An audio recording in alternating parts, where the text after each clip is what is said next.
وَلِلَّهِ مُلْكُ السَّمَاوَاتِ وَالْأَرْضِ وَاللَّهُ عَلَى كُلِّ شَيْءٍ قَدِيرٌ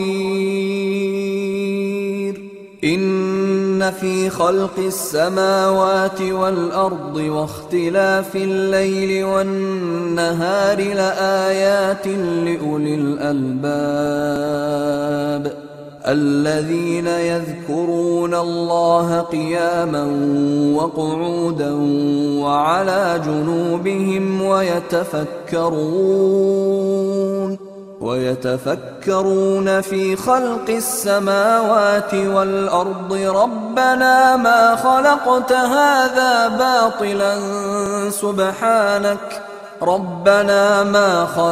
هذا باطلا سبحانك فقنا عذاب النار ربنا إنك من تدخل النار فقد أخزيته وما للظالمين من أنصار. إن الحمد لله نحمده ونستعينه ونستغفره ونعوذ بالله من شرور أنفسنا ومن سيئات أعمالنا من يهده الله فلا مضل له ومن يضلله فلا هادي له وأشهد أن لا إله إلا الله وأشهد أن محمدا عبده ورسوله. يا أيها الذين آمنوا اتقوا الله حق تقاته ولا تموتن إلا وأنتم مسلمون. يا أيها الذين آمنوا اتقوا الله يا أيها الناس اتقوا ربكم الذي خلقكم من نفس واحدة وخلق منها زوجها وبث منهما رجالا كثيرا ونساء واتقوا الله الذي تساءلون به والأرحام إن الله كان عليكم رقيبا.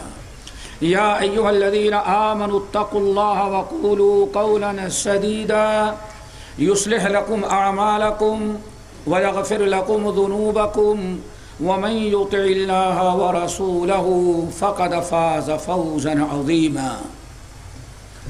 أما بعد فإن خير الحديث كتاب الله وخير الهدي هدي محمد صلى الله عليه وسلم وشر الأمور محدثاتها وكل محدثة بدعة وكل بدعة ضلالة وكل ضلالة في النار. فأعوذ بالله السميع العليم من الشيطان الرجيم. بسم الله الرحمن الرحيم. اعبدوا الله ولا تشركوا به شيئا وبالوالدين إحسانا وبذي القربى واليتامى والمساكين والجار ذي القربى والجار الجنوب والصاحب بالجنب وابن السبيل وما ملكت أيمانكم إن الله لا يحب من كان مختالا فخورا. صدر محترم، علماء کرام، محترم سامعین، نوجوان ساتھیوں، دینی ماں اور بہنوں، ہم نے اپنے موضوع کے متعلق سورۃ النساء کی ایک آیت تلاوت کی ہے، آیت نمبر 26. اسی پر ہم گفتگو کریں گے. اللہ تعالی ہم سب کو عمل کی توفیق نصیب فرمائے. اور موضوع کے بارے میں آپ حضرات نے سنا ہوگا کہ آج ہمارا موضوع ہے حقوق العباد. یعنی حقوق العباد کا مطلب یہ ہے کہ ہر انسان پر اللہ تعالیٰ نے 2 قسم کے حقوق فرض کیے ہیں. ایک تو اپنا حق اللہ نے فرض کیا ہے اور دوسرا ہر انسان پر بندوں کے حقوق فرض کیا ہے. جو اللہ نے اپنے حقوق فرض کیے ہیں ان کو کہا جاتا ہے حقوق اللہ، اور جو بندوں کے حقوق فرض کیے گئے ہیں ان کو کہا جاتا ہے حقوق العباد. حدیث کے اندر آیا، حضرت معاذ بن جبل وغیرہ کی حدیث بارہا حضرات نے سنا ہوگا.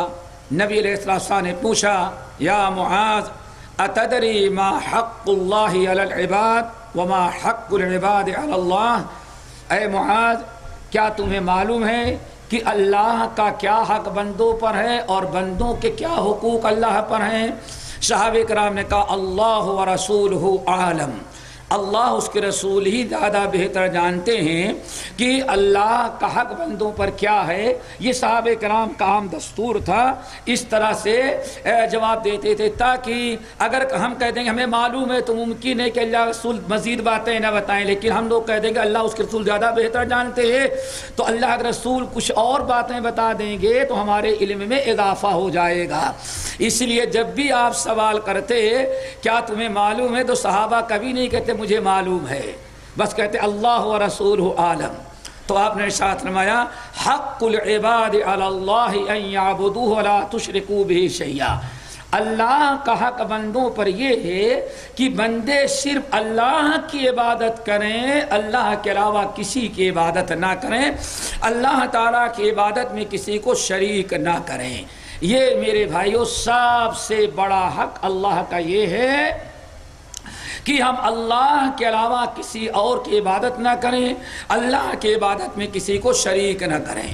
پھر آپ نے فرمایا وَحَقُّ الْعِبَادِ عَلَى اللَّهِ، اور بندوں کا حق اللہ پر یہ ہے کہ جب بندے شرک سے بچیں اور صرف ایک اللہ کی عبادت کریں تو ان بندوں کا حق اللہ نے اپنے اوپر واجب قرار دے رکھا ہے کہ ایسے بندوں کو ہم جہنم کا عذاب نہیں دیں گے۔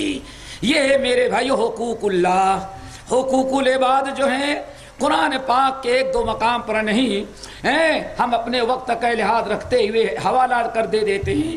قرآن پاک کے مختلف مقامات پر اللہ تعالیٰ نے حقوق اللہ کے ساتھ حقوق العباد کا ذکر کیا ہے۔ ان میں سے ایک آیت تو ہے جو سورۃ النساء کی آیت نمبر 36 جو میں نے آپ حضرات کے سامنے پڑھی، جس میں رب العالمین فرماتے ہیں وَاعْبُدُوا اللَّهَ وَلَا تُشْرِكُوا بِهِ شَيْئًا وَبِالْوَالِدَيْنِ إِحْسَانًا وَبِذِي الْقُرْبَى وَالْيَتَامَى والمساکین والجار ذی القربى والجار الجنب والصاحب بالجنب وابن السبیل وما ملکت ایمانکم۔ 10 چیزیں اللہ نے بیان کیا، فرمایا ان اللہ لا یحب من کان مختالا فخورا۔ اس آیت پر اگر آپ غور کریں گے تو اس آیت میں اللہ نے 10 چیزیں جو بیان کی ہیں ان میں ایک فرمایا وَاعْبُدُوا اللَّهَ وَلَا تُشْرِكُوا بِهِ شَيْئًا، اللہ کی عبادت کرو، اللہ تعالیٰ کے ساتھ کسی کو شریک نہ کرنا۔ اس کے بعد 9 حقوق جو اللہ نے 9 چیزیں بیان کی ہیں، ان تمام 9 چیزوں کا تعلق حقوق العباد سے ہے، حقوق اللہ سے نہیں ہے۔ اس سے اندازہ لگتا ہے کہ اسلام میں حقوق العباد کی کتنی اہمیت ہے کہ اللہ رب العالمین نے اپنے حقوق کے ساتھ اپنا ایک حق بیان کیا اور بندوں کے 9 حقوق بیان کیے۔ اور اسی طرح سے سورۃ البقرہ کی ایک بڑی اہم آیت ہے جس آیت کو ہمارے اسلاف آیت دین اور آیت ایمان کہتے تھے کہ یہ آیت ایمان ہے۔ آیت ایمان کیا ہے؟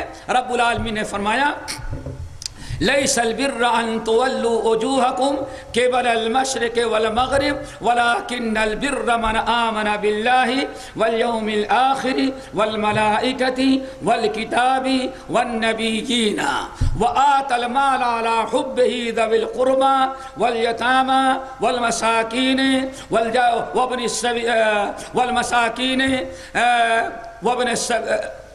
وابن السبيل والسائلين وفي الرقاب وما ملكت أيمانكم والموفون بعهدهم إذا عاهدوا والصابرين في البأساء والضراء وحين البأس أولئك الذين صدقوا وأولئك هم المتقون۔ اس آیت کو آیت دین اور آیت ایمان قرار دیا گیا۔ اس آیت میں بھی اللہ تعالیٰ نے حقوق اللہ کے ساتھ حقوق العباد کا تذکرہ کیا۔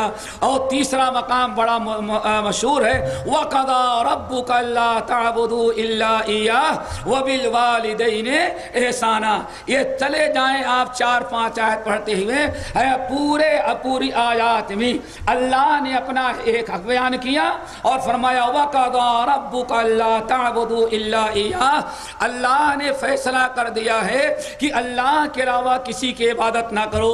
اب اس کے بعد اللہ تعالیٰ نے حقوق العباد کا تذکرہ شروع کیا۔ دیا۔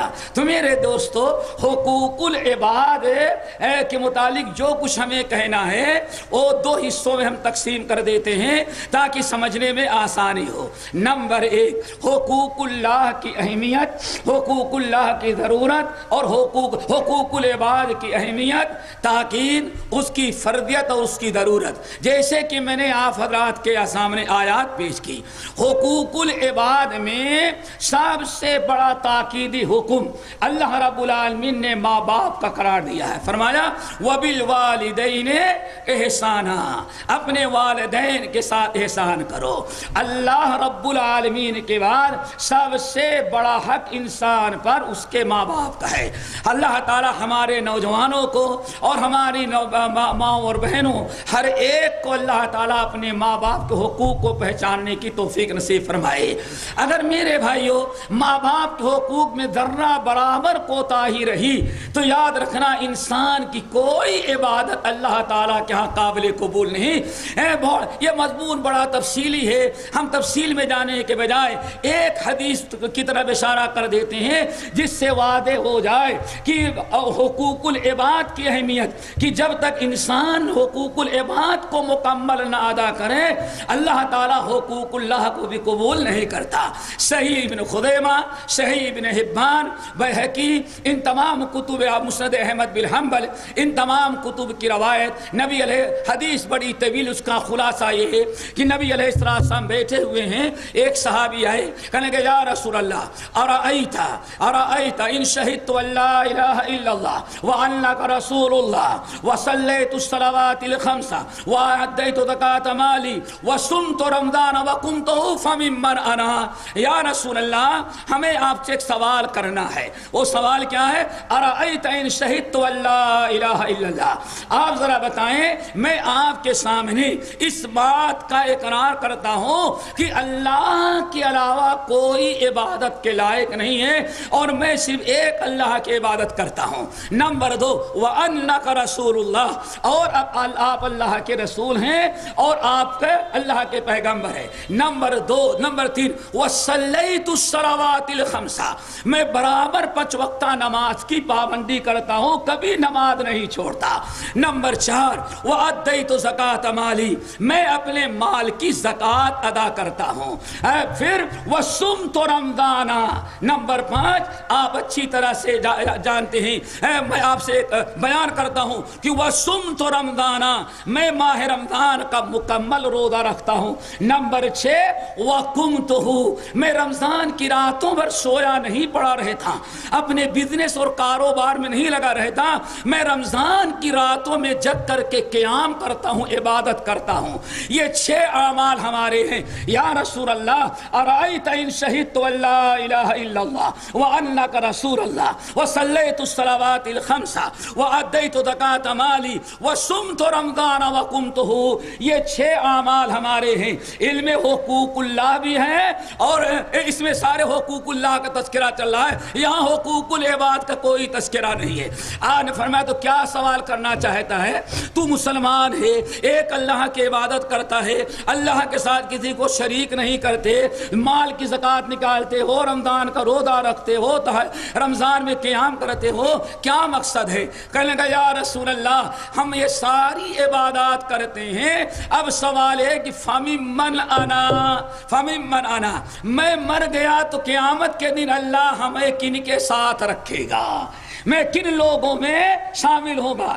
یہ 6 عبادتیں ہیں، علم توحید ہے، رسالت ہے، اتباع رسول ہے، اقامت صلاح ہے، ایتاء زکوٰۃ ہے، ماہ رمضان کا روزہ ہے، پھر اس کے ساتھ ساتھ دوستو رمضان کا قیام ہے، نماز تراویح اور رمضان کی عبادات ہیں۔ یا رسول اللہ سوال ہے کہ فممن انا، میں یہ عبادتیں کرتا رہا تو میں مر گیا تو میرا حشر، میرا شمار ویوہار اللہ تعالیٰ کن لوگوں کے ساتھ کرے گا؟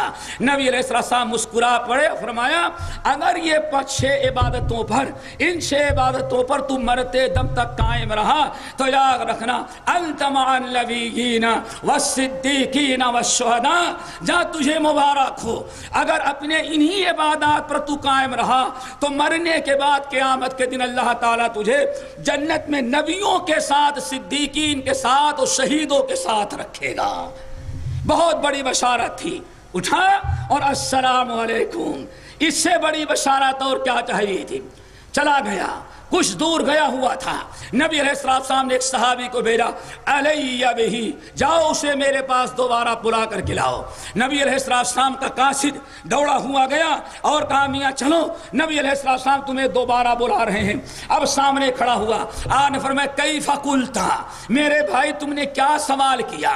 آپ کو سوال معلوم ہے، آپ نے جواب بھی دیا، لیکن ذہن نشی کرانے کے لیے آپ نے پھر پوچھا تم نے کیا سوال کیا؟ تو اس نے پھر اپنا سوال لوٹایا، یا رسول اللہ ہم نے آپ سے سوال کیا ارأیت ان شہدت اللہ الہ الا اللہ وانک رسول اللہ وصلیت الصلوات الخمس وادیت زکاۃ مالی وصمت رمضان وقمتہ، میں نے اپنے 6 نیکیوں کا تذکرہ کر کے پوچھا فممن انا، یہ نیکیاں میں کرتا رہا تو میرا شمار کن میں ہوگا؟ تو اللہ رسول نے فرمایا میں نے کیا جواب دیا؟ آپ معلوم ہے کہ آپ نے کیا جواب دیا، لیکن اس کو ذہن نشی کرانے کے لیے میں نے کیا تجھے جواب دیا؟ یا رسول اللہ آپ نے تو جواب دیا کہ اگر تم ان نیکیوں میں سچے ہو اور مرتے دم تک قائم رہے تو فانت مع النبیین والصدیقین والشہداء، قیامت کی دن جنت میں اللہ تعالیٰ تجھے انبیاء اور شہیدوں صدیقین کے ساتھ رکھے گا۔ جواب تمہیں یاد ہے؟ یا رسول اللہ آپ نے یہی جواب دیا۔ پھر راوی کہتے ہیں وَنَصَبَ إِصْبَعَيْهِ، پھر نبی علیہ السلام نے اپنی دونوں ان انگلیوں کو ملایا، فرمایا وَنَصَبَ إِصْبَعَيْهِ، کہا سن لو اگر تم نے یہ 6 نیکیوں کی پابندی کی مرتے دم تک تو جنت میں اللہ تعالیٰ تجھے نبیوں کے ساتھ، صدیقین کے ساتھ، شہداء کے ساتھ جو رکھے گا الگ نہیں، وَنَصَبَ إِصْبَعَيْهِ، ویسے ہی ان کے ساتھ رہے گا جیسے میری دونوں انگلیاں جڑی ہوئی تجھے نظر آ رہی ہیں۔ یہ بڑا اونچا مقام ہے، لیکن آپ نے فرمایا مَا لَمْ تَعُقَّ وَالِدَيْكَ، بشرطے کہ تو نے ماں باپ کی نافرمانی نہ کیا ہو۔ اگر تو نے ماں باپ کی نافرمانی کیا یہ ساری چیزیں تجھے جہنم سے نہیں بچا سکتی۔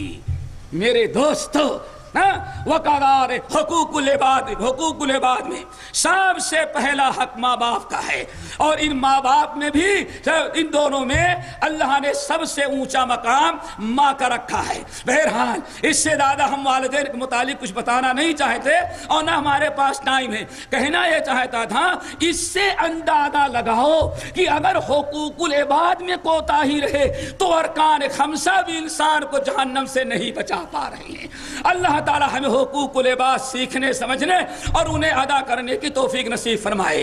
والدین کے بعد میرے بھائیو یاد رکھو، والدین کے بعد ایک بڑا حق ہوتا ہے، اور والدین کے ساتھ بڑا حق ہے اولاد کا۔ یہ بھی بتائیں آج والدین کے حقوق تو بڑے زوردار انداز میں بیان کیے جاتے ہیں، لیکن اولاد کے حقوق کا لحاظ نہیں رکھا جاتا، بلکہ بعض اہل علم تو کہتے ہیں کہ لوگوں کو چاہیے کہ والدین کے حقوق کے پہلے والدین کو اولاد کے حقوق بتائیں۔ کیوں؟ آج کا جو بچہ ہے وہی کل کا باپ بننے والا ہے۔ بچہ اولاد پہلے بنتا ہے اور باپ بعد میں بنتا ہے۔ بچی پہلے بنتی ہے، اولاد پہلے بنتی ہے، اور ماں جو ہے وہ کہیں بعد میں جا کر کے بنتی ہے۔ اولاد کے حقوق یہ بھی یاد رکھو، ہر مسلمان پر اللہ نے جو فرائض مقرر کیے ہیں وہ 2 ہیں۔ یا ایھا الذین آمنوا قوا انفسکم واہلیکم نارا، ایمان والو اپنے آپ کو جہنم سے بچاؤ اور اپنی اولاد کو بھی جہنم سے بچاؤ۔ تو دوستو یاد رکھو، جو ہمارے اوپر صرف اپنے آپ کو جہنم سے بچانا فرض نہیں ہے، جتنا بڑا فریضہ اپنے آپ کو بچانا جہنم سے ضروری ہے، اتنا ہی بڑا فریضہ یہ بھی ہے کہ آپ اپنی اولاد کو جہنم سے بچائیں۔ یا ایھا الذین آمنوا قوا انفسکم واہلیکم نارا، ایمان والو اپنے آپ کو اور اپنی اولاد کو جہنم سے بچاؤ۔ اب سوال ہے، اپنے آپ کو جہنم سے بچانا تو سب کو معلوم ہے کہ نماز شرک نہ کرے، برائی نہ کرے، بدعات میں مبتلا نہ ہو، روزے نماز کی پابندی کرے، شریعت کی پابندی کرے، لیکن اولاد کو، میرے بھائیو، اولاد کو جہنم سے بچانے کے کیا طریقہ ہے؟ امیر المومنین علی بن ابی طالب رضی اللہ تعالیٰ عنہ کہتے ہیں، اور اس سے بہترین تفسیر جامع اور معنی جہنم سے بچانے کا معنی اور کوئی بیان نہیں کر سکتا۔ حضرت امیر المومنین علی بن ابی طالب رضی اللہ تعالیٰ نے فرمایا کہ اپنے کو جہنم سے بچانا ہے کہ برائیوں سے بچاؤ، اور اولاد کو بچانے کا مطلب ہے اے علموہم وعدبوہم الخیر، اے ادبوہم وعلموہم الخیر، مطلب یہ ہے کہ اولاد کو شریعت کی اور دین سکھلاؤ اور ان کی صحیح تربیت کرو اور انہیں اسلامی آداب سکھلاؤ۔ اور اس کا طریقہ کیا ہوگا؟ اللہ اکبر، اللہ تعالیٰ ارشاد فرماتے ہیں وَأَمُرْ أَهْلَكَ بِالصَّلَاةِ وَاسْتَبِرْ عَلَيْهَا، اے مردم، اے نبی، آپ اپنی نماز خود قائم کریں اور اپنی اولاد کو بھی نماز قائم کرنے کا حکم دیں۔ نبی علیہ السلام فرماتے ہیں مُرُوا أَوْلَادَكُمْ بِالصَّلَاةِ وَهُمْ أَبْنَاءُ سَبْعِ سِنِينَ، اے لوگوں اپنی اولاد کو جہنم سے اے لوگوں اپنی اولاد کو نماز پڑھنے کا حکم دو، اور اگر وہ نماز نہ پڑھیں اور 10 سال کے ہو جائیں تو وَاضْرِبُوهُمْ عَلَيْهَا، انہیں سزا دینا تاکہ آئندہ نماز پڑھنے کی، نماز چھوڑنے کی جرات وہ نہ کریں۔ تو میرے بھائیو، اولاد کو جہنم سے بچانے کا مطلب یہ ہے کہ آپ اولاد کی صحیح تربیت کریں، بڑے ہونے کے بعد اولاد روزے نماز شریعت کا پابند ہو، کہیں نعوذ باللہ ایسا نہ ہو۔ ابھی جمعرات کا واقعہ ہے، کلکتہ کے اندر اتنے افسوس کی بات ہے، ابھی صرف جمعرات کا معاملہ ہے، آج اتوار ہے، کل سنیچر رہا اور پرسوں جمعہ، پرسوں کے پہلے جمعے کا جو جمعرات ہے، اللہ کی قسم ایک اسلامی نام رکھنے والا نوجوان ملاقات کے لیے لایا گیا اور اس کا تعارف کروایا گیا، مسلمان نوجوان، اور عمر اس کی تقریباً 40 سال کی ہو رہی ہے۔ تعارف کروایا گیا، کم سے کم 40 سے 50 مرتبہ، کم سے کم اس عمر میں اس نوجوان نے 40 سے 50 مرتبہ انجیل پڑھا ہے۔ کیا پڑھا ہے بھائی؟ کتنی مرتبہ؟ لیکن اس کو قل هو اللہ احد نہیں یاد ہے۔ یہ بھی جمعرات کا قل هو اللہ احد نہیں یاد ہے۔ ایک نوجوان ہے دوڑا ہوا، آج ہمارے ماں باپ کی لاپرواہی، یہ یاد رکھو، صرف یہ نہ سوچو کہ بچہ ہمارا فرما بردار بنے، آپ پہلے کوشش کریں کہ آپ کا بچہ رب کا فرما بردار بنے، اور اگر آپ اپنے بچے کو رب کا فرما بردار بنائیں گے تو انشاءاللہ رب آپ کے بچے کو آپ کا بھی فرما بردار بنا دے گا۔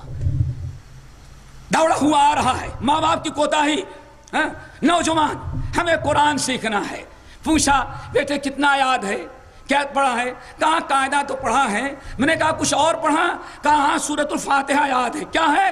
اللہ کی قسم سورۃ الفاتحہ سناتا ہے الحمدللہ من الشیطان الرجیم، واللہ یہ قرآن سنا رہا ہے، کیا؟ الحمدللہ رب العالمین نہیں، الحمدللہ من الشیطان الرجیم۔ اس کو یہ پتا نہیں کہ الحمدللہ کے بعد رب العالمین ہے۔ گلا تو گھونٹ دیا اہل کالج نے تیرا، کہاں سے آئے صدائے لا الہ الا اللہ۔ یہ ہمارے ماں باپ کی کوتاہی ہے۔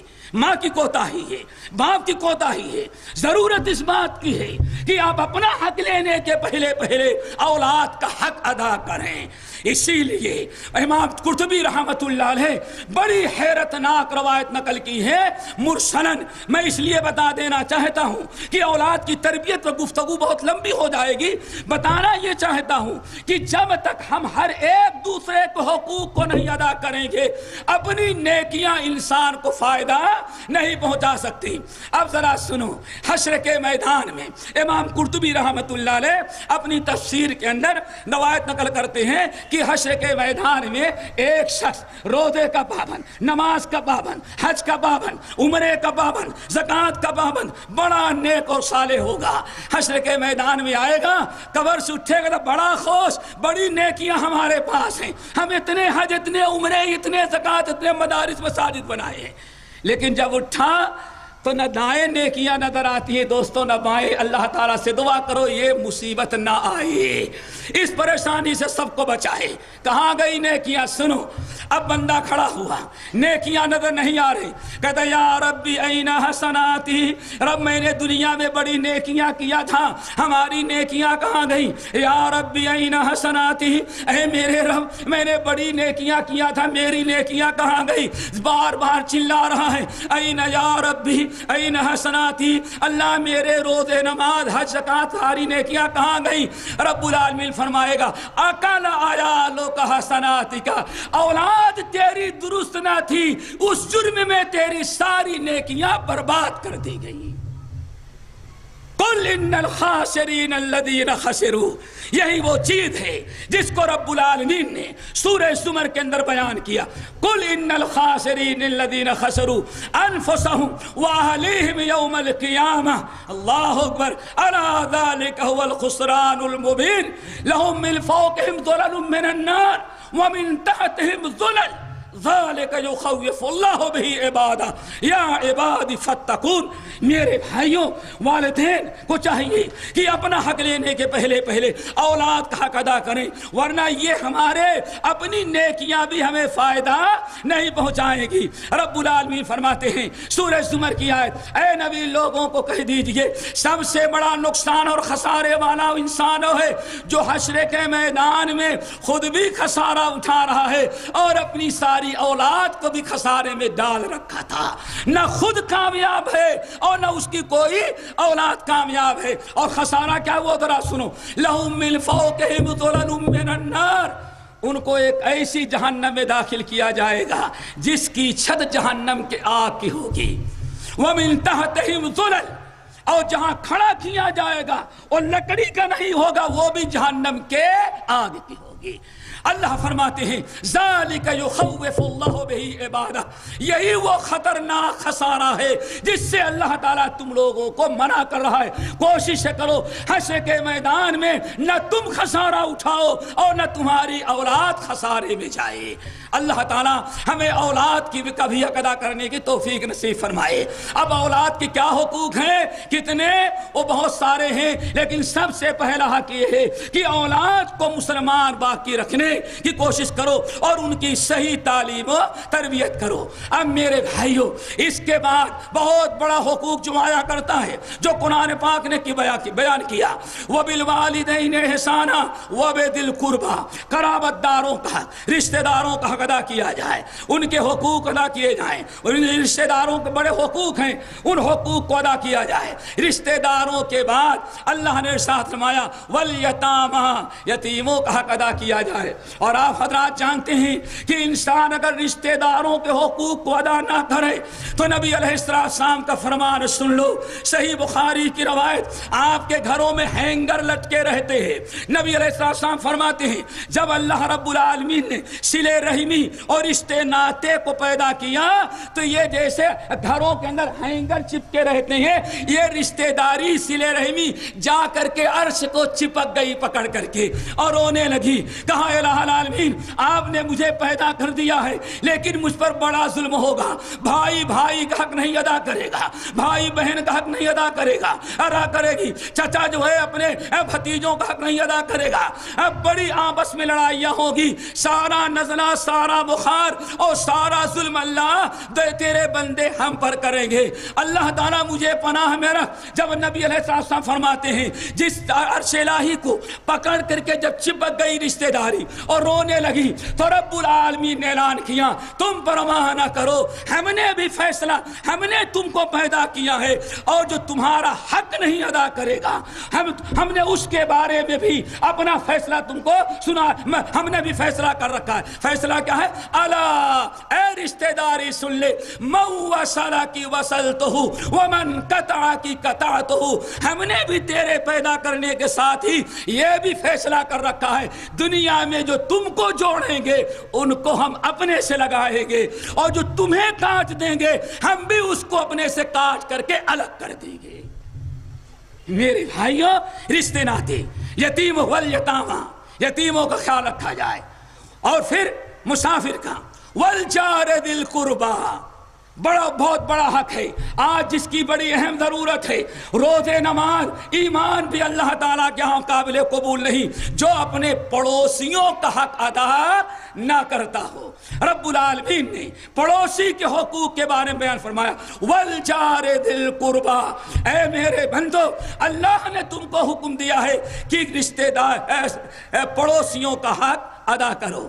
اللہ تعالیٰ نے قرآن میں 3 قسم کے پڑوسی بیان کیا، ان کو سمجھو بڑے اختصار کے ساتھ۔ پہلا پڑوسی کیا ہے؟ والجار ذی القربی، ان پڑوسیوں کے ساتھ جو پڑوسی بھی ہیں اور رشتے دار بھی ہیں۔ 3 حق ہے اس کا، مسلمان، اسلام کا حق، رشتے کا حق اور پڑوسی کا۔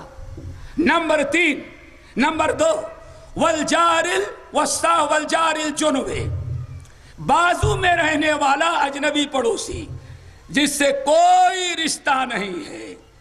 اور یہ بھی یاد رکھو پڑوسی پڑوسی ہے چاہے مسلمان ہو یا غیر مسلم ہو، اسلام نے پڑوسی کو حقوق کی کوئی تعین نہیں کی، پڑوسیوں کی تعین نہیں کی۔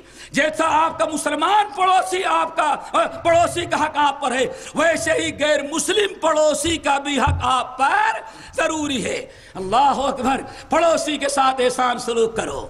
ہمارے اسلاف پڑوسیوں کے بارے میں اللہ اکبر کتنی قربانیاں دے ڈالتے تھے، لیکن آج ہم اور آپ قربانی پڑوسی کے لیے دینے کے لیے تیار نہیں۔ تو 2 قسم کے پڑوسی۔ تیسرا، والصاحب بالجنب، وہ پڑوسی جو مکان تو اس کا بازو میں نہیں ہے لیکن تمہارے پہلو میں وہ رہا کرتا ہے۔ یہ 3 قسم کے پڑوسی ہیں، ان کا حق۔ اب ذرا ایک بات اور سن لو، بات یہ بتانا چاہتا تھا دوستو، اگر حقوق العباد ادا نہ ہو تو حقوق اللہ بھی اللہ تعالیٰ کے یہاں نجات کے لیے کافی نہیں ہے۔ اب ایک حدیث سن لو، اس کے بعد آگے بڑھا دیں گے۔ نبی علیہ السلام بیان فرماتے ہیں، یہ طبرانی کی روایت ہے، بسند صحیح منقول ہے، آپ نے ارشاد فرمایا قیامت کے دن ایک انسان جب رب العالمین کے سامنے کھڑا ہوگا تو 4 آدمیوں کے درمیان گھیرا ہوگا، وہ ایک آگے ہوگا، ایک پیچھے ہوگا، ایک دائیں ہوگا اور ایک بائیں ہوگا، 4 آدمیوں کے درمیان آدمی گھیرا ہوا ہے۔ رب العالمین ان 4 کے بارے میں پوچھیں گے تم ایک آدمی کو پہچانتے ہو؟ اس کے زندگی بھر کے نیک اعمال، برائیاں، گناہ سب فرشتے نے لا کر کے رکھ دیا اور کہا الہ العالمین ھذا ما لدی عتید، رب العالمین یہ زندگی بھر کا ریکارڈ ہے جو میں نے تیار کیا ہے۔ اللہ رب العالمین نے بندے کے نام اعمال اور ریکارڈ کو رکھ دیا اور ان 4 آدمیوں کو بلا کر کے چاروں طرف سے کھڑا کر دیا اور پوچھا ذرا بتاؤ یہ پہچانتے ہو اس کو؟ 4 بیک زبان کہتے ہیں ہاں ہم پہچانتے ہیں، یہ ہمارا پڑوسی ہے۔ اللہ تعالیٰ اس بندے سے پوچھتے ہیں جو حساب کتاب کے لیے پیش کیا گیا ہے، میاں تم ان 4 کو پہچانتے ہو؟ کہتا ہے رب العالمین ہاں ہم ان کو پہچانتے ہیں، یہ سامنے والا پڑوسی ہے اور یہ پیچھے والا پڑوسی ہے، یہ دائیں جانب والا پڑوسی ہے اور یہ بائیں جانب والا پڑوسی ہے، یہ ہمارے 4 پڑوسی ہیں۔ اس سے زیادہ اللہ اس حساب جواب دینے والے سے کچھ نہیں پوچھتے، اب ان چاروں سے پوچھتے ہیں تم چاروں پڑوسی ذرا بتاؤ اس کے بارے میں تمہارا کیا خیال ہے، تم نے اس کو کیسے پایا؟ اللہ تعالیٰ سے دعا کرو ایسے ہی پڑوسی ہمارے حشر کے میدان میں کھڑے ہو جائیں، ورنہ ساری نیکیاں رائے گا اور برباد جائے گی۔ نبی علیہ السلام ارشاد فرماتے ہیں جب رب العالمین چاروں سے پوچھا تو سامنے والا، پیچھے والا، دائیں والا، بائیں والا، چاروں بیک زبان کہتے ہیں رب العالمین آپ کے عزت کی قسم، آپ کے جلال و ذات کی قسم، ہم نے کبھی اس پڑوسی سے کوئی تکلیف نہیں پائی تھی، یہ پڑوسی ہمارا بڑا نیک ہے، اس نے ہمیں کوئی کبھی ایذا نہیں دیا، کبھی تکلیف نہیں پہنچایا۔ نبی علیہ السلام فرماتے ہیں جب چاروں پڑوسیوں نے اسے اچھے ہونے کی گواہی دے دیا تو رب العالمین فرماتے ہیں جاؤ میاں، تم نے اگر چاروں پڑوسیوں نے تمہیں اچھے ہونے کی گواہی دے دیا، اب تیرا حساب کتاب ختم، سیدھے تجھے ہم جنت میں داخل کر دیتے ہیں۔ میرے بھائیو، اور اگر کہیں ان چاروں میں سے ایک پھسل گیا، اللہ پہلے سامنے والا تو بڑا ٹھیک تھا، بائیں والا، یہ پیچھے والا کہا میں بڑا تنگ کرتا تھا، اس وقت میرے بھائیو سارے اعمال انسان کے برباد ہو جاتے ہیں۔ اسی لیے اللہ کے رسول نے ارشاد فرمایا واللہ لا یؤمن، واللہ لا یؤمن، واللہ لا یؤمن، اللہ کی قسم وہ مومن نہیں، اللہ کی قسم وہ مومن نہیں، اللہ کی قسم وہ مومن نہیں، 3 مرتبہ فرماتے ہیں اللہ کی قسم وہ مومن نہیں۔ صحابہ نے پوچھا کون یا رسول اللہ؟ آپ نے فرمایا او میرا کلمہ گو امتی جو اپنے پڑوسیوں کو تکلیف دیا کرتا ہے۔ اللہ تعالیٰ ہمیں پڑوسیوں کا حق ادا کرنے کی توفیق نصیب فرمائے۔ ہر قسم کے پڑوسی، چاہے رشتہ دار ہوں، مسلمان ہو، غیر رشتہ دار ہوں یا غیر مسلم ہو، ہندو ہو، یہودی ہو، کرسچن ہو، بدھسٹ ہو، کوئی بھی ہو اگر پڑوس میں ہے تو اس کا ہم پر حق ہے، ہمیں اس کا حق ادا کرنا ہے۔ ایک آخری پڑوسی جو ہے والجار الجنب والصاحب بالجنب، پہلو کا ساتھی۔ پہلو کا ساتھی کون؟ اس کے کئی معنی بیان کیے گئے۔ ایک معنی تو ہے پہلو کا مطلب کہ آپ سفر میں جا رہے ہیں، آپ کے بازو میں کسی کی سیٹ ہے، آپ کے بازو میں بیٹھتا، اللہ اکبر، دیکھا آپ نے حقوق العباد کی کیسی تاکید ہے۔ آپ بیٹھے ہوئے ہیں، آپ یہاں سے سب بس پر بیٹھے اور آپ جا رہے ہیں، آپ کے بازو میں جو بیٹھا ہے، دنیا میں اسلام ایک مذہب ہے جس نے اس مسافر کا بھی مسلمان مسافر پر حق ادا مقرر کر رکھا ہے۔ اے مسلمان، یہ پڑوسی کسی بھی مکتب فکر کا ہو، کسی بھی مذہب کا ہو، یہ سفر میں تیرے بازو میں بیٹھا ہے، اس لیے تیرے اوپر اس کا بھی چائے منگانا تو اکیلے نہیں، اس کو بھی پلانا، کھانے لگنا تو اس کو بھی بلانا، اگر وہ چلا جائے تو اس کے سامان کی نگرانی کرنا، اگر اس کے بیوی بچے ہوں تو ان کو اپنے بیوی بچے سمجھنا۔ اسی لیے شیخ الاسلام مولانا ثناء اللہ امرتسری رحمت اللہ علیہ چونکہ پنجاب کے رہنے والے تھے، وہ سفید پگڑی باندھتے تھے، چلے جا رہے ہیں ٹرین، اس زمانے میں وہ لوہا لگا رہتا تھا، ساتھ پورے ڈبے میں ہندو بھائی بیٹھے ہوئے ہیں، مسلمان ایک مولانا شیخ الاسلام مولانا ثناء اللہ امرتسری بیٹھے ہوئے، سامنے سیٹ پر وہ ہیں اور سامنے ایک پنڈت جی بیٹھے ہوئے تھے، اور پنڈت جی بالکل سر کے بال نکال رکھے تھے، بالکل ٹکلے تھے، سر پر بال بھی نہیں تھا کہ زخم سے بچا سکے۔ وہ بیچارے چھکے سے اٹھے اور ان کا سر جو ہے اوپر لوہے سے ٹکرایا، سر پھٹا، چوٹ لگی، لہو لہان، اور بے ہوش ہو کر کے وہ زمین پر گر پڑے دونوں سیٹوں کے درمیان۔ اب جہاں ان کا جو چیلا تھا رام رام رام رام کر کے بھگا، اب خون دے کر کے پریشان، یہ بھی ادھر ادھر بھی ادھر، کسی کی ہمت نہیں پڑ رہی ہے۔ ایک شیخ الاسلام مولانا ثناء اللہ امرتسری رحمت اللہ علیہ اٹھے اور سب سے پہلے اس کے سر کو اٹھا کر کے اپنے ران پر رکھا، پانی لیا، لوٹے میں پانی لے کے چلتے تھے، اس پانی کی چھینٹیں دیا، ہوش آیا، اپنا پہننے والا امامہ اس کو اتارا، آدھے سے خون صاف کیا، اور صاف کرنے کے بعد باقی امامہ جو ہے لپیٹ کر کے پٹی مرہم کر دیا، اور ہوش میں آیا، اس کو سامنے کرسی پر بیٹھایا، لا کر کے پانی دے رہے ہیں، اس کی خدمت کر رہے ہیں۔ جب ہوش میں آ گیا تو پورے ڈبے کے ہندو کہتے ہیں پنڈت ہمارا وہ ہے لیکن خدمت یہ میاں کر رہا ہے۔ اب بڑی حیرت میں آ گئے۔ اب ہر آدمی شیخ الاسلام کا ہاتھ چومتا ہے اور جگہ بجے ان کا شکریہ ادا کرتا ہے۔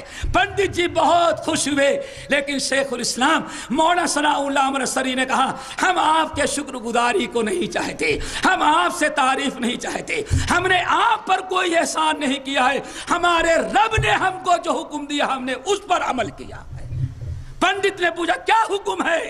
یہی آیت پڑھ کے سنائی، ہمارے رب نے قرآن میں حکم دیا ہے والجار والصاحب بالجنب، تمہارے پڑوسی میں جو پڑوس میں جو بیٹھتا ہے تمہارے بازو میں، اللہ نے اس کے ساتھ احسان کرنا بھی تم پر فرض قرار دیا ہے۔ میرے بھائیو، اور بعض لوگ کہتے ہیں وہ صاحب بالجنب سے میاں بیوی ہوتے ہیں، کیوں؟ ان سے زیادہ بازو میں بیٹھنے والا کوئی نہیں ہوتا۔ تو گویا کہ میاں بیوی کے بھی حقوق ایک دوسرے پر واجب ہیں۔ شوہر کو چاہیے کہ بیوی کا حق ادا کرے اور بیوی کو چاہیے کہ شوہر کا حق ادا کرے۔ یہ دونوں جب تک ایک دوسرے کے حقوق کو نہ پہچانیں، ایک دوسرے کے حق کو نہیں ادا کریں گے۔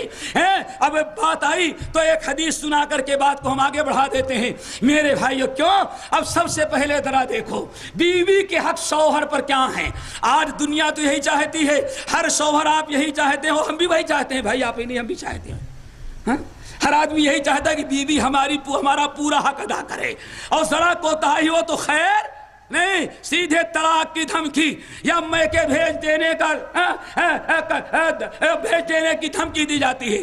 لیکن آپ نے کبھی سوچا نبی علیہ السلام سے صحابہ کرام جن کو حقوق العباد کی اہمیت تھی، وہ حقوق العباد کے بارے میں پوچھتے ہیں یا رسول اللہ ما حق زوجتنا علیہ، ما حق زوجت احدنا علیہ، آپ بتائیں ہم میں سے ایک مسلمان پر، ایک شوہر پر اس کے بیوی کے کیا حق ہیں؟ صحابہ نے کبھی یہ نہیں پوچھا کہ ہماری بیوی، ہمارا حق ہماری بیوی پر کیا ہے؟ کیوں؟ جب انسان کو، ہم عالم کا نام نہیں لیتے، ایک عالم نے بڑی پیاری بات کہی ہے، اللہ ان کو جزائے خیر دے، کہتے ہیں اگر اسلامی معاشرے میں ایک بات لوگ اپنا لیں تو کبھی فساد نہ پھیلے گا۔ کیا ہے بھائی؟ ہر آدمی سوچے غیروں کا حق ہم پر کیا ہے، ہمیں اس کو ادا کرنا ہے۔ آ رہی بات سمجھ میں نا؟ ہمیشہ کیا مد نظر رکھے، غیروں کے حقوق ہم پر کیا ہیں، ہمیں ادا کرنا ہے۔ ہمیشہ غیروں کے حقوق ادا کرنے پر مومن کی نگاہ ہونی چاہیے۔ ہمارا حق کس پر کتنا بنتا ہے اس پر نگاہ کم رکھو، لیکن معاملہ آج بالکل الٹ گیا۔ سیٹھ سوچتا ہے ہمارا کتنا حق غریبوں پر ہے بس، اور غریبوں کا نہ لیبروں کا ہم پر کیا حق ہے وہ پرواہ نہیں۔ ماں باپ سوچتے ہیں ہمارا حق اولاد پر کیا ہے، ہمیں اپنا حق دبا کر کے لینا ہے، کبھی یہ نہیں سوچتے کہ اولاد کا حق ہم پر کیا ہے۔ آج ہر شوہر یہ چاہتا ہے کہ ہم اپنی بیوی سے پورا اپنا حق وصول لیں، لیکن کبھی یہ نہیں سوچتا کہ ہم بھی بیوی کے حق کو ادا کریں۔ آج فساد کا، بگاڑ کا جو بہت بڑا ظلم و زیادتی کا سبب بنا ہے وہ یہی ہے دوستو، آج ہر آدمی اپنا حق لینے پر نگاہ رکھتا ہے، حق غیروں کا حق ادا کرنے پر نگاہ اس کی نہیں ہوتی۔ صحابہ کرام کے زمانے میں میاں بیوی کے درمیان الفت محبت، اولاد کی صحیح تربیت اور ماں باپ کے اور اولاد کے درمیان اچھے تعلقات، اس کا سبب یہی تھا۔ صحابہ کرام یہ سوچتے تھے ہمارا حق ملے یا نہ ملے، لیکن غیروں کا حق ہمارے ذمے جو اس کو ہم ادا کر دیں۔ اس لیے صحابہ کیا پوچھتے ہیں یا رسول اللہ ما حق زوجت احدنا علیہ، آپ بتائیں ہم میں سے کسی بیوی کا حق ہم پر کیا ہے، ہم لوگوں کے بیویوں کا ہم پر کیا حق ہے۔ کسی نے نہیں کہا ارے میاں پہلے پوچھو اپنا حق کیا ہے، ہم تو یہ پوچھیں گے نہیں، بتاؤ یا رسول اللہ بیویوں کا حق ہم پر کیا ہے۔ آپ نے فرمایا بیویوں کا حق یہ ہے یا جب کھانا کھاتے ہو تو اس کو بھی کھلاؤ اور جو کھاتے ہو وہ کھلاؤ، ایسا نہیں اس کو تو باسی ناشتے والا دے دیا، دوستوں کے ساتھ چلے گئے ڈھابے پہ کھانا کھا کے آ گئے۔ سوچو پہلے، آپ نے فرمایا جو کھاتے ہو کھلاؤ، جو پہنتے ہو پہناؤ۔ نمبر 3، اور پھر خبردار ولا تضرب الوجہ، تمہاری بیویوں کا تم پر حق ہے کہ خبردار اپنا ہاتھ کبھی بیوی کے چہرے پر نہیں مارنا، یہ بیوی کا حق ہے۔ صحابہ کرام پوچھ رہے ہیں خبردار ولا تضرب الوجہ، کبھی اپنے ہاتھ کو بیوی کے چہرے پر نہ مارنا، بوقت ضرورت بطور تنبیہ کے تمہیں ہاتھ اٹھانے کی اجازت اللہ نے دیا ہے، لیکن شرط کیا ہے؟ خبردار بیوی کے چہرے پر تماچا نہیں مارنا۔ اور ہم کیا کہتے ہیں؟ ایسا تماچا ماریں گے کہ تمہارا چہرہ بدل جائے گا۔ اور اس زمانے میں ظالم کیا کر رکھے ہیں؟ ہم ماریں گے فل میک اپ تمہارا ہو جائے گا، چہرہ برباد کر کے بیوی کے چہرے کا بے ایمان میں میک اپ بنا رہا ہے۔ یہ سب سے پہلی نافرمانی، لا تضرب الوجہ، چہرے پر نہیں مارنا۔ نمبر 2 دوستو، نمبر 4 آپ نے کیا فرمایا؟ ولا تقبح، کبھی عورت کا دل نہیں توڑنا، کبھی یہ نہیں کہنا تمہاری منحوس صورت دیکھنے سے میرا خون کھول جاتا ہے، میں بھوکا رہا، تمہاری منحوس شکل آئی لعنتی شکل تو دیکھنے کے بعد ساری بھوک ختم ہو جاتی ہے۔ رسول اللہ صلی اللہ علیہ وسلم ارشاد فرمائے ولا تقبح، خبردار کبھی اپنی عورت کے عیب کو نہیں گنانا کہ تیرے اندر یہ عیب ہے، یہ تیری شکل ہے، تیری آنکھ ایسی ہے، تیرا کان ایسا ہے، تیرا بدن ایسا ہے، تو کپڑا پہنتی تو ایسا۔ اللہ اکبر، معلوم پڑتا ہے بیوی کے اندر کوئی خیر ہے ہی نہیں ہے۔ یہ بیوی کا حق ہے کہ آپ یہ تصور دلائیں کہ ہمارے نزدیک تم سے بہترین بیوی ہمیں دنیا میں نہیں مل سکتی، لیکن ہم کیا کہیں گے؟ قسمت خراب تھی جو تو میرے نصیب میں آ گئی۔ یہ بیوی کا حق مار رہے ہو۔ ولا تقبح، خبردار کبھی بیوی کو برا نہیں کہنا، شکل صورت پر تانا نہیں دینا۔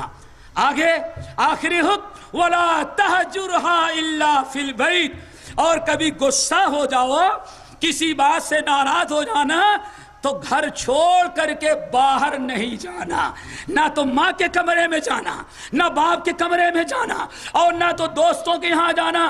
نہ ایسا نہ ہو یہاں ناراض ہو تو بامبے بھگ کر کے چلے جاؤ اور ٹیلی فون بند کر دو۔ یہ عورت کا آپ حق ادا نہیں کر رہے ہیں۔ کیوں؟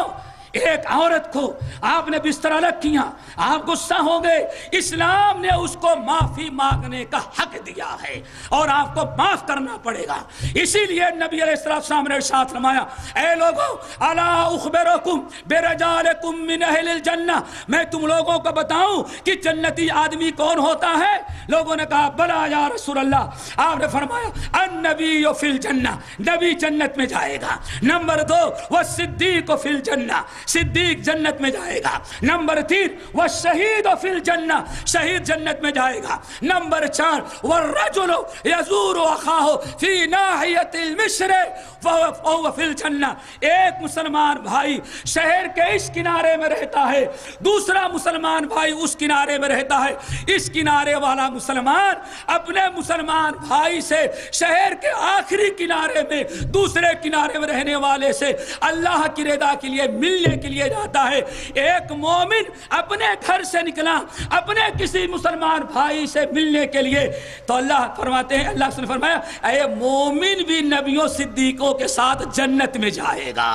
اللہ تعالیٰ سے دعا کرو ہمیں بھی اپنے مسلمان بھائیوں سے ملنے کی توفیق نصیب فرمائے۔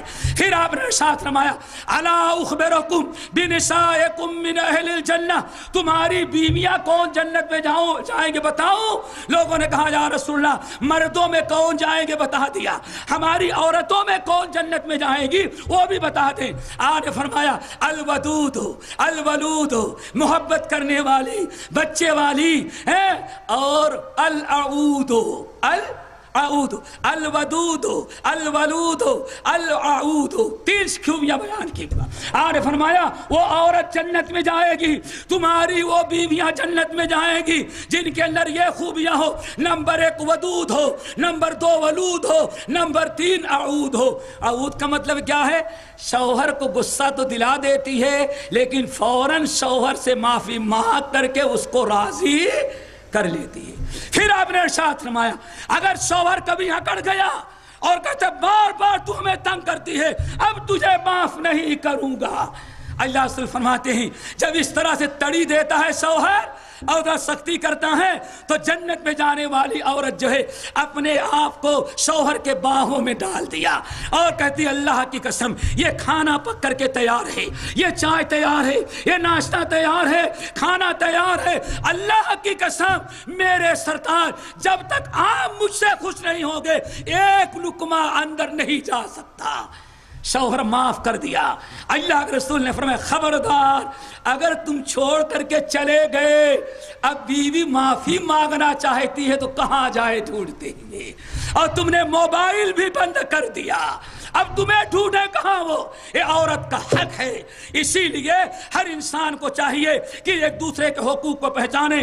اسی طرح سے میرے بھائیوں عورتوں کے بارے میں آیا، نبی علیہ السلام نے ارشاد فرمایا جنت میں جانے والی وہ عورت ہے جو روز نماز کے ساتھ اپنے شوہر کی وفادار ہو اور اپنے اپنے شوہر کے اطاعت و فرما برداری کرے۔ یہ بہت سارے حقوق ہیں میرے بھائیوں، لیکن بات لمبی ہو رہی ہے، اس لیے جب آپ نے حقوق کا اہمیت سمجھ لیا تو اب ذرا دیکھیں دوسرا پہلو، حقوق کی اہمیت، حقوق کی تاکید سامنے آ گئی۔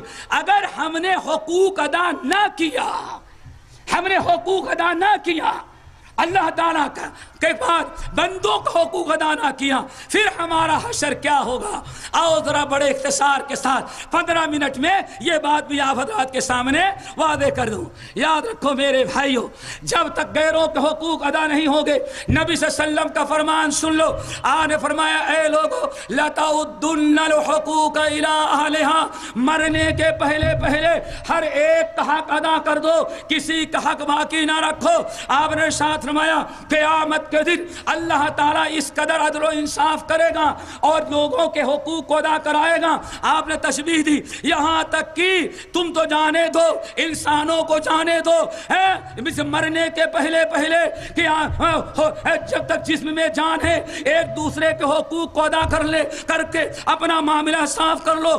اللہ کی قسم قیامت کے دن حشر کے میدان میں جب اللہ تعالیٰ حساب کتاب لے گا، ایک سیگ والی بکری نے اگر بغیر سیگ والی بکری کو مار دیا ہے، ایک بکری نے دوسرے پر ظلم کیا ہے، اب حشر کے میدان میں اللہ دونوں بکریوں کو اٹھائے گا، اور جس بکری کو سینگ نہیں تھی اس کو کہا جائے گا اس بکری سے، سینگ والی بکری سے تم بدلہ لے لو۔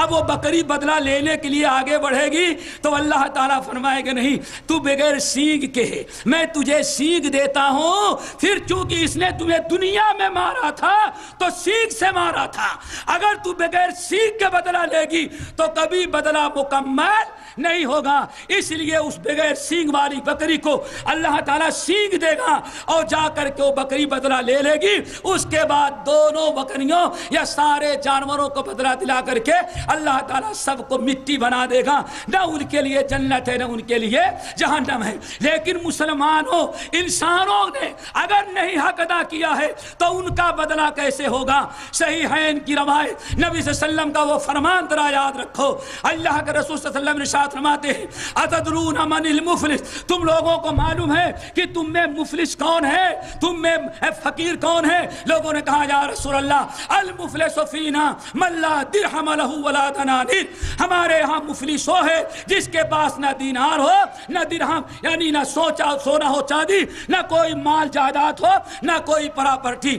آج فرمایا نہیں، میری امت کا بڑا مفلس وہ ہے قیامت کے دن بڑے روزے نماز حج زکات کی بہت ساری نیکیاں لے کر کے آیا، لیکن قیامت کے دن جب نیکیاں لے کر کے آیا تو ایک بندہ آیا، اللہ اس نے میرا حق نہیں ادا کیا تھا، اللہ فرمائیں گے نیکیوں کا بدلہ تم لے جاؤ۔ دوسرا آیا، اللہ تعالیٰ اس نے مجھے گالی دیا تھا، اللہ فرمائیں گے اتنی نیکیاں تم لے کر کے جاؤ۔ پھر تیسرا آیا، رب العالمین اس نے میرا حق زمین دبا رکھی تھی، اللہ تعالیٰ فرمائیں گے اس کا فلاں اعمال کی نیکیاں تم لے کر کے جاؤ۔ اتنے حق والے اس کے پاس حق لینے کے لیے آتے رہے۔ اللہ کے رسول فرماتے ہیں زندگی بھر کی ساری نیکیاں اس کی ختم ہو گئی۔ جب ساری نیکیاں ختم ہو گئی، حق اس نے ادا نہ کیا تھا، ایک آدمی اور آیا، کہتا ہے الہ العالمین مجھے بھی اپنا حق چاہیے، میرے اس بات اس نے مارا تھا، ہمیں بھی بدلہ چاہیے۔ اللہ فرمائیں گے اس کی نیکیاں تو ختم ہو گئی ہیں، اب کہاں سے بدلہ دے گا؟ وہ کہتا ہے اللہ تعالیٰ ہمیں تو اپنا بدلہ لینا ہے، کیوں؟ ہم نے دنیا میں نہیں لیا تھا بدلہ تاکہ قیامت کے دن آپ دلوائیں، اب آج تو میں چھوڑنے والا نہیں۔ اللہ تعالیٰ فرماتے اچھا ایسا کرو، لاؤ پہلے تمہارا حساب لے لیتے ہیں، اس کے بعد تمہارا فیصلہ کریں گے۔ بندہ اپنا نام اعمال لے کر کے آیا، اس کے پاس ہزاروں برائیاں گناہ موجود ہیں اور وہ جہنم کا مستحق ہو رہا ہے۔ اللہ تعالیٰ فرماتے ہیں بتاؤ تم جہنم کے مستحق ہو رہے ہو، لیکن اگر تم اپنا حق لینا چاہتے ہو تو اس کی ایک شکل ہے، اگر تم راضی ہو تو تمہارے زندگی بھر کے گناہوں کو اس کے سر پر ڈال کر کے اس کو جہنم میں ڈال دیتے ہیں اور تمہیں جنت میں داخل کر دیتے ہیں۔ بندہ راضی ہو گیا۔ نبی بعض روایتوں میں آیا نبی علیہ السلام حدیث بیان کے منبر پر تو رو پڑے اور فرمایا لوگوں دیکھو غیروں کا حق ادا نہیں کرتا انسان، غیروں پر ظلم کرتا ہے، اپنی اس کی نیکیوں سے دوسرے لوگ فائدہ اٹھا کے جنت میں جا رہے ہیں اور وہ بدبخت غیروں کا گناہ لے کر کے جہنم میں جا رہا۔ اللہ تعالیٰ سے دعا کرو ہمیں ایک دوسرے کے حقوق کو ادا کرنے کی توفیق نصیب فرمائے۔ حقوق کی بات آئی تو ایک حق جو بڑا ضروری ہے اس کو بتا دینا، اس کی طرف اشارہ کرنا بڑا ضروری ہے۔ وہ کیا ہے؟ نشاندہی کر کے۔ حجۃ الوداع کا موقع ہے، نبی علیہ السلام نے حجۃ الوداع میں خطبہ دیتے ہوئے فرمایا اے مسلمانوں تمہیں معلوم ہے، بتا سکتے ہو کون سا دن ہے؟ ای یوم ھذا، یہ کون سے دن ہے بتا سکتے ہو؟ صحابہ کرام نے کہا اللہ و رسولہ عالم، اللہ اس کے رسول ہی بہتر جانتے ہیں کہ کون سا دن ہے۔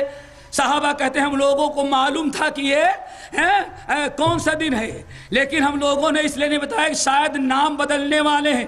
پھر آپ نے پوچھا ای مقام ھذا، تمہیں معلوم ہے کہ یہ کون سی جگہ ہے؟ لوگوں نے کہا اللہ و رسول عالم، ہمیں معلوم ہے کہ یہ حج کے ایام میں منی ہے، مزدلفہ ہے، عرفات ہے، اور کون ہے؟ یہ سارے مکے کے علاقے ہیں۔ پھر آپ نے فرمایا بتا سکتے ہو ای بلد ھذا، اس وقت کس شہر میں ہو معلوم ہے؟ اللہ و رسول عالم۔ پھر آپ نے پوچھا ذرا بتاؤ تمہیں معلوم ہے ایو شہر ھذا، یہ کون سا مہینہ ہے تمہیں معلوم ہے؟ لوگوں نے کہا اللہ و رسول عالم۔ آپ نے فرمایا یہ بلد حرام ہے، یہ حرمت والا ذی الحجہ کا مہینہ ہے، یہ مقدس مقام ہے اور یہ حج کے مقدس دن ہے۔ یاد رکھو میرے امتیو ان دماءکم واعراضکم واموالکم حرام علیکم کحرمت یومکم ھذا فی بلدکم ھذا وفی شہرکم ھذا۔ اے میرے امتیو، میرے صحابیوں، یاد رکھو یہ بہت تین چیزیں اکٹھا ہو گئی ہیں، حرمت والا مہینہ ہے، حرمت والے ایام ہے، حرمت والی جگہ اور شہر ہے، یہ مکہ ہے، ذی الحجہ کا مہینہ ہے، حج کے ایام ہیں، اتنے ساری چیزوں، اور تم لوگ احرام میں حج کے تم لوگ حج کے اندر ہو۔ یاد رکھو ان دماءکم واموالکم واعراضکم، تین چیزیں آپ نے گنائی۔ یاد رکھو آج تم حالت احرام میں ہو یا آج جیسے تم حج کی حالت میں ہو، بلد حرام میں ہو اور مقدس شہر اور مہینے کے اندر ہو، جیسے آج ایک مسلمان کی جان، ایک مسلمان کا مال اور ایک مسلمان کی عزت تم پر آج یہاں اس مہینے میں حرام ہے، ایسے ہی دنیا میں کہیں بھی رہو گے مومن کے جان اور مال کی حرمت تمہارے اوپر ویسے ہی ہے جیسے اس جگہ ہے۔ مومن کی عزت میرے بھائیو آپس میں ایک بہت بڑا حق ہے، کیا؟ لا المسلم اخو المسلم لا یظلمہ ولا یخذلہ، مومن آپس میں ایک دوسرے کے بھائی ہیں۔ ایک مومن کا حق ہی ہے کہ آپ اس کی عزت کریں، آپ اس کا احترام کریں، آپ اس کی بے عزتی سے بچائیں، آپ اس کی توہین نہ کریں، آپ اس کی انسلٹ نہ کریں۔ ہر مسلمان کے، ہر انسان کے جان اور مال اور عزت کی حفاظت آپ پر اللہ تعالیٰ نے فرض کر رکھا ہے، اور اگر سننا چاہیں تو ایک بات بتا دوں، سنن ترمذی میں موقوفاً ابن ابی دنیا نے مرفوعاً نقل کیا ہے، مومن کا مقام، مومن کی عزت، مومن کا مرتبہ کتنا اونچا ہے۔ سنو، نبی علیہ السلام اور بعد روایت میں عبداللہ ابن عمر خانہ کعبہ کے سامنے آئے، سارے ساتھی خانہ کعبہ سامنے، ارشاد فرمایا اے اللہ کے گھر، اے خانہ کعبہ، میں تیرا مقام، تیرا مرتبہ، تیری عزت خوب اچھی طرح سے جانتا ہوں۔ اللہ کے نزدیک تیرا کیا مقام ہے، تیری کیا عزت ہے اور تیرا کیا مرتبہ ہے، ہمیں خوب اچھی طرح سے معلوم ہے۔ لیکن اے خانہ کعبہ یاد رکھ، والمؤمن آدم حرمتا منکا، لیکن یاد رکھنا اے خانہ کعبہ اور حج کرنے والے لوگوں سن لو، خانہ کعبہ کا جو مقام اللہ کے نزدیک ہے، اللہ کی قسم مومن کا مرتبہ اللہ تعالیٰ کے نزدیک خانہ کعبہ سے بھی بڑا ہے۔ خانہ کعبہ کی انسل توہین کون برداشت کر سکتا ہے؟ لیکن آج ایک مومن اپنے مومن بھائی کی توہین کرتا ہے، انسلٹ کرتا ہے، عزت لوٹتا ہے۔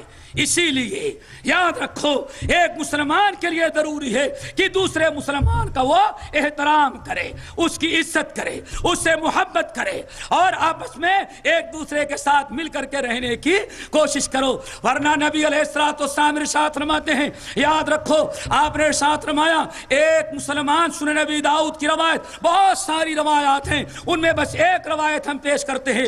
نبی علیہ السلام نے ارشاد فرمایا کہ ایک مسلمان نے اگر اپنے کسی مسلمان بھائی کو کسی مسلمان بھائی میں کوئی عیب نکال کر کے، کوئی بات پھیلا کر کے، کوئی بات سنا اور اس کو بیان کر کے لوگوں میں عام کیا، لوگوں کو بتاتا ہے اور مقصد یہ ہے مقصد یہ ہے کہ اس کے اندر عیب بتائے اور لوگوں میں اس کی توہین کرے۔ نبی علیہ السلام ارشاد فرماتے ہیں ایک مسلمان نے اگر اپنے مسلمان بھائی کی توہین کیا اور کوئی بات اس کے متعلق منسوب کر کے اس کی انسلٹ کیا تو قیامت کے دن اللہ تعالیٰ ایسے مسلمان کو جس نے کسی کی توہین کی ہے اس کو اللہ تعالیٰ ردغۃ الخبال میں کھڑا کر دیں گے۔ ردغۃ الخبال کیا ہے وہ سمجھنے کی چیز ہے۔ گندے لوگ، گندی عورتیں، گنہگار یہ جہنم میں جب چلیں گے تو ان کے بدن سے جو خون اور پیپ بہے گا ایک حوض میں وہ اکٹھا ہوتا رہے گا، نہایت بدبودار، جراثیم والا، زہریلا، خطرناک، کھولتا ہوا وہ ہوگا۔ جس آدمی سے خون پیپ بہ رہا ہے وہ جہنم کی آگ میں ہے، وہ خون اور پیپ زمین پر گر کر کے جہاں بہ رہا ہے وہ زمین بھی جہنم کی آگ ہے۔ جس نالی سے حوض میں جا رہا ہے وہ نالی بھی جہنم کے آگ کے ہے، اور جہاں حوض میں اکٹھا ہو رہا ہے دوستو حوض بھی جہنم کے آگ کا ہے۔ چاروں طرف سے جہنم کی آگ ہی آگ، اور اس کے اندر اس آدمی کو کھڑا کر دیا جائے۔ یہ سنن نبی داؤد کی روایت، اس کو اسی ردغۃ الخبال میں کھڑا کر دیا گیا اور وہ ڈوب رہا ہے، اب چلاتا ہے، شور مچاتا ہے۔ اللہ تعالیٰ اسے فرماتے ہیں اپنے مومن بھائی کو بدنام کرنے کے لیے تو نے جو بات لوگوں میں بیان کیا تھا، جب تک اس کو سچا نہیں ثابت کرے گا تب تک تجھے یہاں سے نکالا نہیں جا سکتا۔ اور اللہ رسول نے فرمایا جھوٹی بات کو آدمی کبھی سچی ثابت نہیں کر سکتا۔ میرے بھائیو اتنا بڑا عذاب کیوں لینا چاہتے ہو؟ ایک تو ہمیشہ کوشش کرو اپنے سے مومن بھائی کی عزت کرو۔ نمبر 2، اگر کوئی دوسرا مومنوں کے متعلق کوئی افواہ اڑاتا ہے، کوئی باتیں اڑاتا ہے، کوئی بدنام کرنے کے لیے کوئی شوشہ چھوڑ دیتا ہے تو ہم سب کا فریضہ ہے کہ اس مسلمان بھائی کی عزت کو بچائیں۔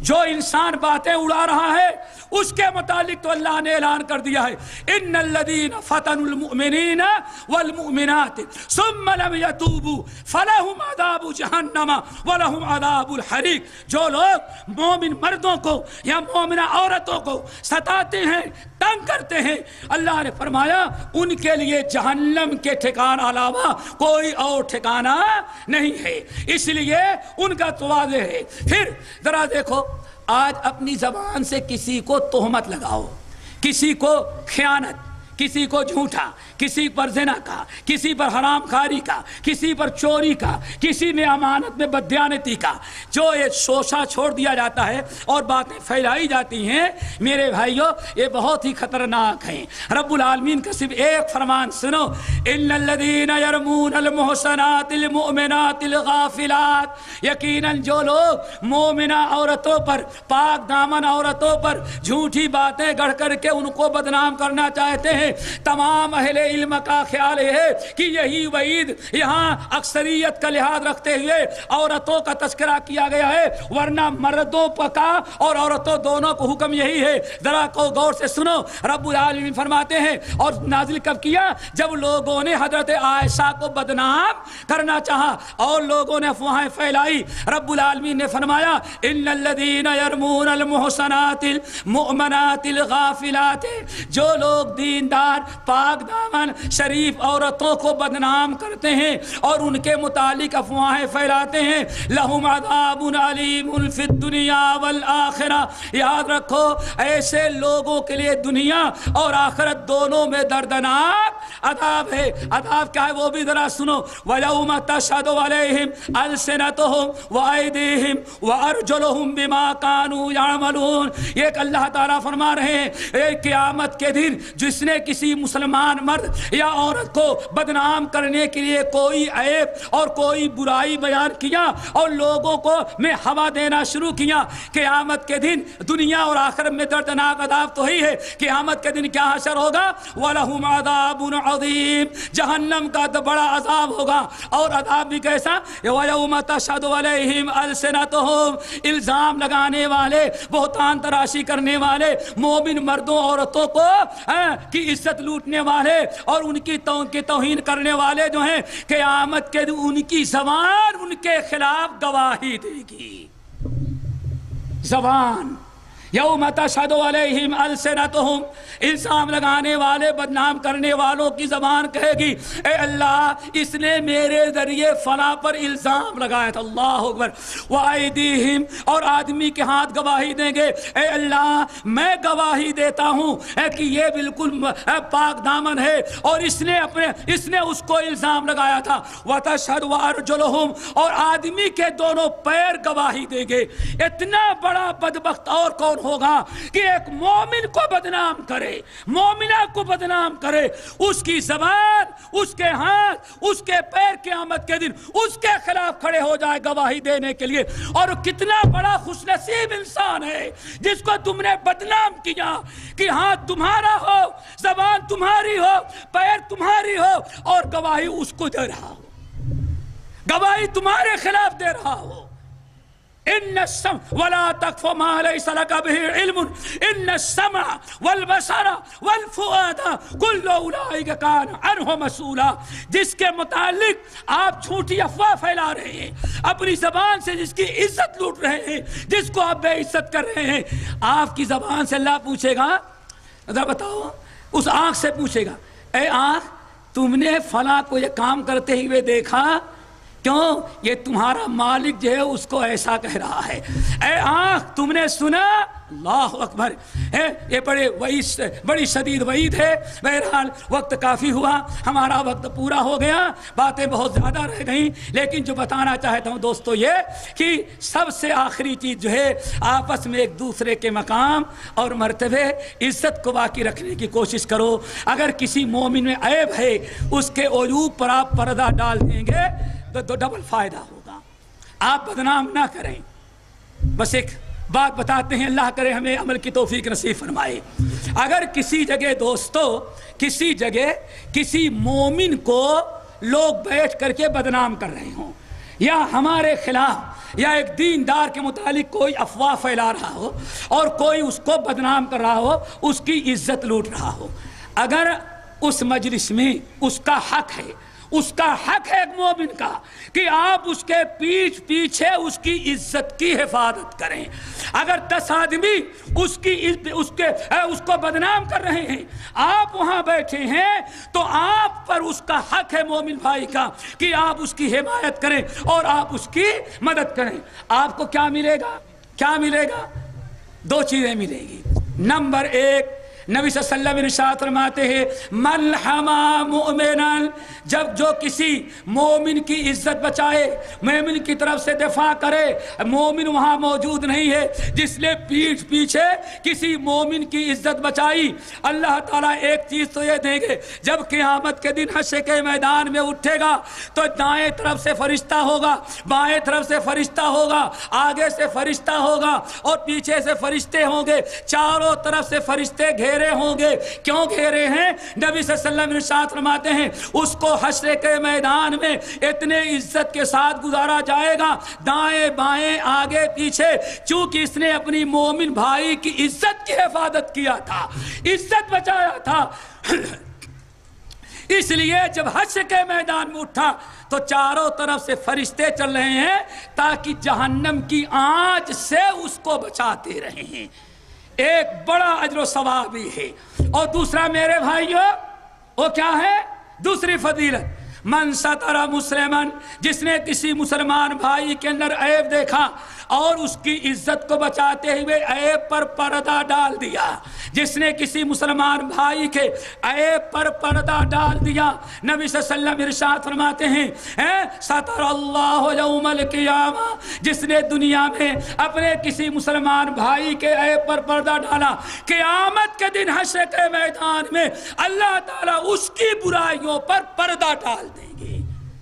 نمبر 3، آپ نے ارشاد فرمایا جس نے کسی مومن کی عزت بچائی اور کسی مومن کے عیب پر پردہ ڈالا، کان کمن احیا موعودۃ، اس کو اتنا بڑا ثواب ملے گا جتنا بڑا ثواب کوئی انسان اپنی بچی کو زندہ زمین میں گاڑ رہا ہو اور آپ خرید کر کے بچی کی جان بچا لیں، جتنا ثواب اس بچی کے جان بچانے کا ہے اتنا ثواب اللہ تعالیٰ اس مسلمان بھائی کو دیتے ہیں جو اپنے کسی مسلمان بھائی کے عیب کو بچا لیتا ہے۔